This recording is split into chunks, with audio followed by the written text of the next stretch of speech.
Assalamualaikum warahmatullahi wabarakatuh. Tuan Guru Ustaz Abdul Somad yang kami muliakan, para jamaah hadirin sekalian yang kami hormati, terima kasih atas waktu yang diberikan kepada saya, kepada Ustaz Qurtubi. Apa yang dijelaskan oleh Ustaz Tuan Guru barusan luar biasa. Namun dari kajian yang kami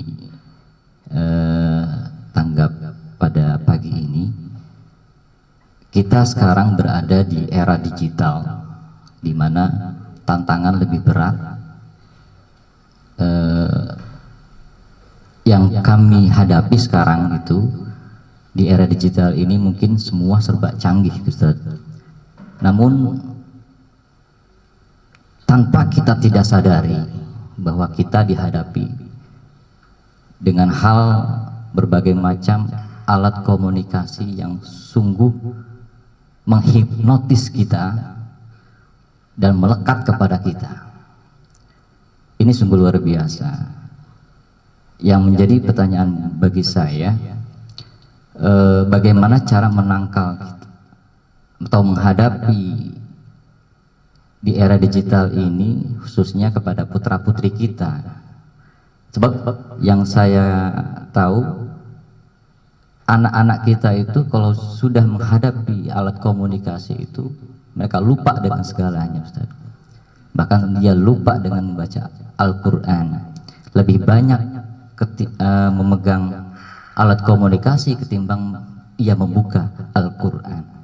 Di era digital sekarang ini, mohon Ustaz penjelasannya, bagaimana kita menangkal atau menghadapi tantangan-tantangan di era global sekarang ini, Ustaz. Demikian.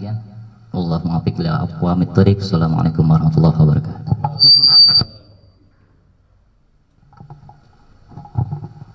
Saya menghadiri seminar di hotel yang bicara profesor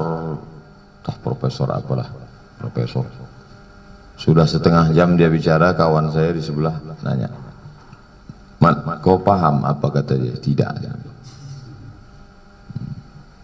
"Kenapa kita nggak paham?" Kata saya, "Gara-gara kita nggak paham itulah dia profesor." Terus selama duduk di situ kan boring, suntuk. Saya tengok kawan di sebelah main game, ngangguk-ngangguk ya, sibuk main game. Ustadz waktu itu apa yang Ustadz lakukan? Selama saya duduk di situ, saya mendownload 50 buku PDF.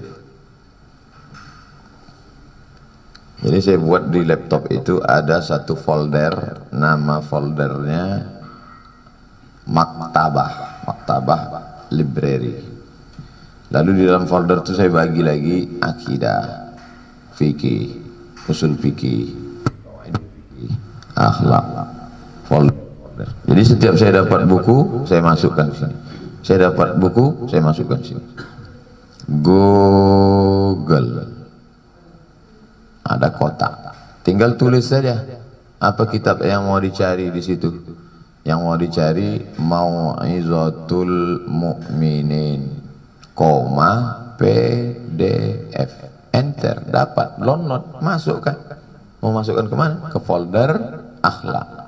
Karena Mau'izatul Mu'minin ringkasan dari Ihya Ulumuddin, ditulis oleh Syekh Jamaluddin Al-Qasim Ad-Dimashqi. Kenapa yang duduk di sana main game? Kenapa yang di sini mendownload kitab?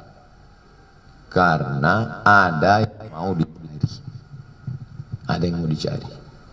Maka tanamkanlah ini ke generasi kita, sehingga internet itu menjadi ladang surfing, browsing.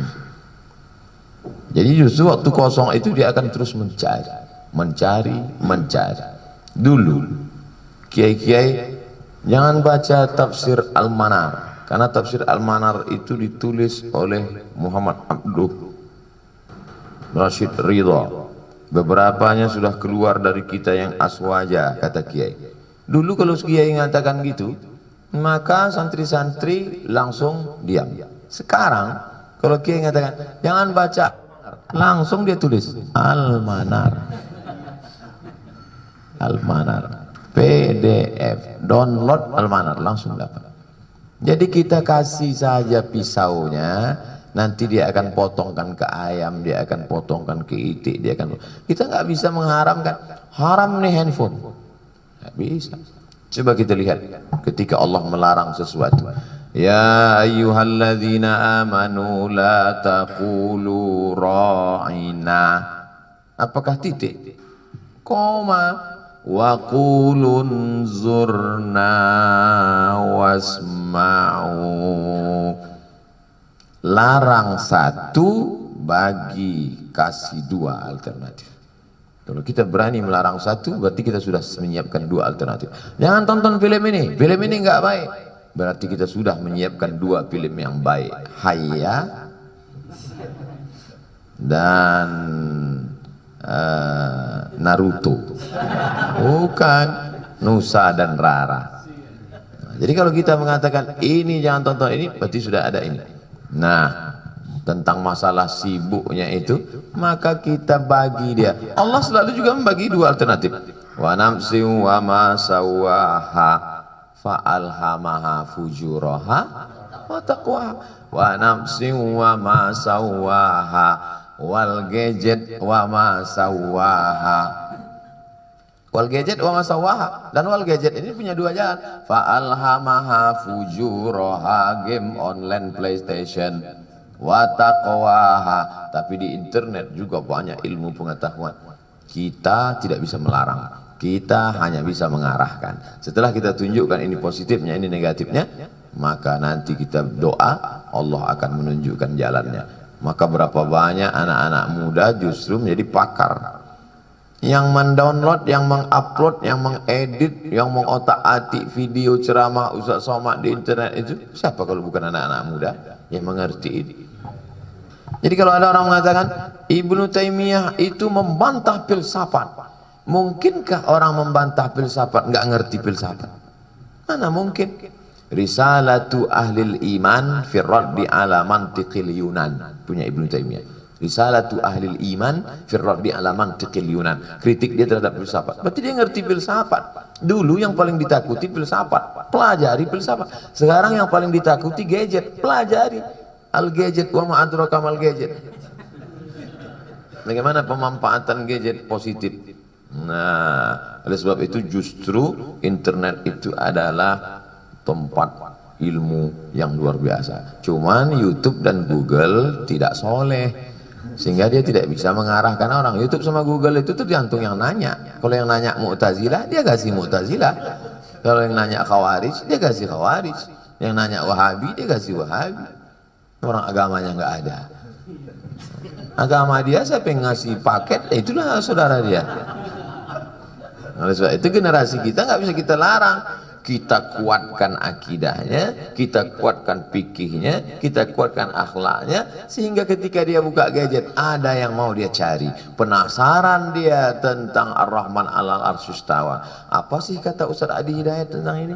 Apa sih kata Ustaz Khalid Basalamah tentang ini? Apa sih kata Buya Yahya tentang ini? Apa sih kata Ustaz Abdul Somad tentang ini? Apa sih kata? Akhirnya dia di situ malah surfing and browsing, berselancar di alam maya. Tapi kalau dia blank, tak tahu akidah, tak tahu fikih, tak tahu, itulah yang menembak musuh yang tak mati-mati itu dia. Kasih dia bekal, maka bekal itu yang akan dia kembangkan. Nah, masa pembekalan itulah pondok pesantren.